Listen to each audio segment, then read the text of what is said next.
இன்றைய வாக்கு பொல்லாப்புனுக்கு நேரிடாது. சங்கீதங்களின் புத்தகம் 91 சங்கீதம் 10 ஆகையால் பொல்லாப்புனுக்கு நேரிடாது, வாதை உன் கூடாரத்தை அணுகாது. கூடாரம் என்கின்ற வார்த்தை வீட்டை குறிக்கிற வார்த்தை.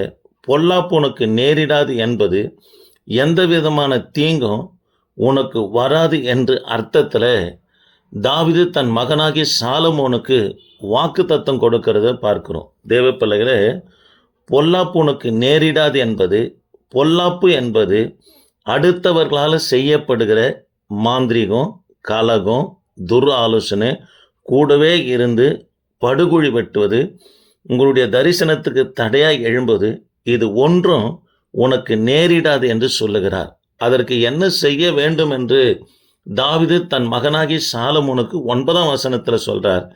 எனக்கு அடைக்கலமாய் இருக்கிற உன்னதமான கர்த்தரை உனக்கு தாபரமாக்கி கொண்டாய். தேவ பிள்ளைகளே, தாவீது தன்னுடைய அனுபவத்தை இந்த சங்கீதங்களில் சாலமோனுக்கு சொல்லும்போது சொல்றாரு, எனக்கு அடைக்கலமாக இருந்த கர்த்தர். எல்லாம் பொல்லாப்புக்கும் அடுத்தவர்களால் செய்யப்படுகிற தீங்கு, தாவீதுக்கு எவ்வளோ பேரால் தீங்கு செய்யப்பட்டது. கூடவே இருந்து ஆலோசனை கொடுத்த அகிதோப்பாலால் கூட தீங்கு தாவீதுக்கு செய்யப்பட்டது.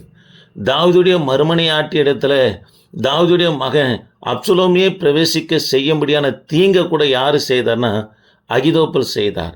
அது மாத்திரமல்ல, உன் சகோதரனை, உன் தகப்பனாகிய தாவீதை நான் கொல்ல புறப்பட்டு போகிறேன், என்னோடு கூட 12,000 பேர் வருவார்களானா உன் தகப்பனோடு இருக்கிற ஜனங்க மக்னாயும் காட்டிலேருந்து ஓடி போடுவாங்க, நான் உன் தகப்பனை அதை வெட்டி சாகடிப்பேன் என்று சொல்லி அகிதோப்பல் ஆலோசனை கொடுக்கிறார்.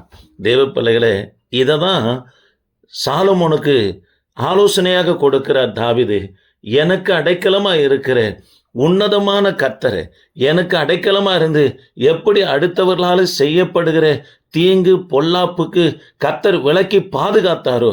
2 சாமுவேலின் புத்தகம் 5 அதிகாரம் 12-18 வரைக்கும் வாசித்து பார்ப்போம்னா, ரெப்பாயும் பள்ளத்தாக்கில் தாவீதுக்கு விரோதமாக பெலிஸ்தர் மாந்திரிகம் செய்வன போன்ற காரியங்களிலே கூடும்போது தாவீது கர்த்தரிடத்தில் விசாரித்து புறப்பட்டு போகும்போது அவர்கள் விக்கிரக சொர்பங்களை விட்டு ஓடி போனார்கள் என்று சொல்லப்பட்டிருக்குது.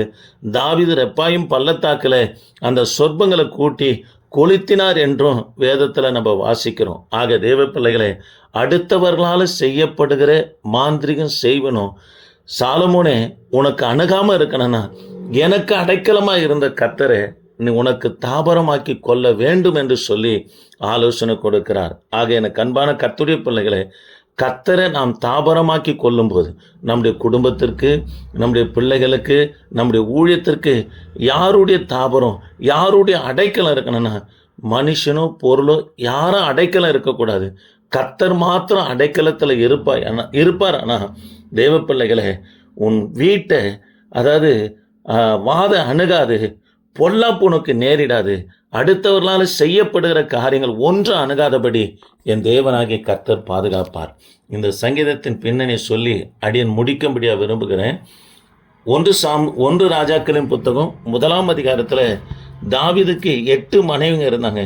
அதில் ஒரு மனைவியுடைய பையன்தான் அதோனியா, ஆகித்துடைய பையன்தான் அதோனியா.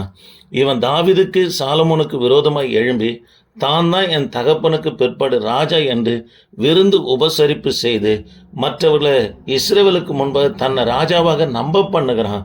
இப்போதான் தாவீது அறிந்து முக்கியமான ஆசார்களை வர வைத்து கீகோன் நதி அண்டையில் கொண்டு போய் சாலமோனை அபிஷேகம் பண்ண வைத்து வீட்டுக்கு மேலதாளத்தோடு கொண்டு வரும்போது தாவீது தன் கட்டிலிருந்து எழுந்து முழங்கால் படியிட்டு, என் குமாரனாகிய சாலமோனே, தேவனால அபிஷேகம் பண்ணப்பட்ட இஸ்ரவேலின் ராஜாவே என்று வாழ்த்தி அவரை வர வைத்து சொல்லப்பட்ட அறிவுரை தான் 91 சங்கீதம் 1 தாவீது சொல்லுகிறார். உன்னதமானவர் மறைவில் இருக்கிறவன் சர்வ வல்லவருடைய நிழலில் தங்குவான் என்று சொல்றார்.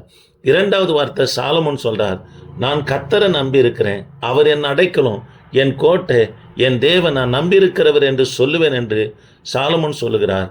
3-13 வரைக்கும் தாவீது சாலமோனுக்கு கொடுக்கிற வாக்கு தத்துவம் 14-15 வரைக்கும் பரிசுத்த ஆவியானவர் சாலமோனுக்கு கொடுக்கிற வாக்கு தத்தத்தை பார்க்குறோம். கேளுங்க. கர்த்தர் உங்களை ஆஸ்வதிப்பார். பிரைஸ் எல்லாம்.